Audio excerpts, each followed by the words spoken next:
wato jama'a mun sha yin magana akan illa da bala'in da aka jefa kasan nan na rashin su ba ku bakari gashi na abubuwan sa fitowa ku duba yadda kawai suka dace an tare matafiya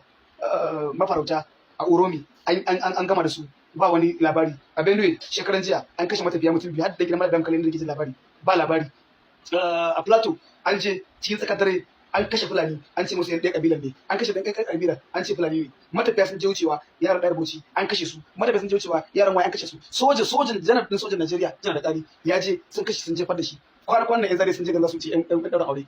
kawai dai sai sun kashe shi da kashe a Benue din an ce ga wani kawai kusan mutum 500 an kashe shi a dazuka yan ta'addan ne sai kashe mutane suke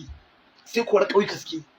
jijin da sabbin lantarki zo bidiyo akan mutane da taka gawakin su da sojoji NJTF yana tsalle na iyo a cikin wannan bawan Allah shi kadai ne a lokacin da yake kan aiki da an yi irin wannan abin za a ji response da an yi za ka ci ya kama waɗanda suka yi kuma ya gama da su mun gani ba ɗaya ba bi ba ku duba kisan Ahmad Gulak da aka yi a Imo State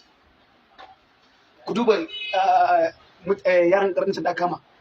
ku duba magajin garin Daura ku duba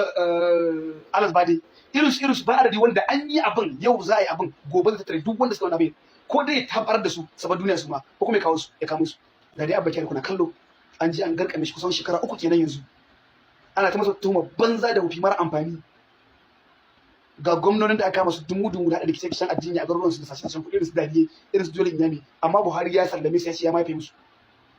kai shi abba kyari mara ke magana kokin din wanda suka shigo kokin zuwa Najeriya suka shigo da ta har zuwa airport din an suke kusan shekara 150 sun tafi kokin su wai shi yanzu ce bincike ake binciken banza binciken mafi kawai duk wani mutum wanda aka cewa zai iya kawo tambaki akan wannan harkokin sai a batar da shi da haka wallahi kowa ya tashi ya kare kansa Allah ya kiyaye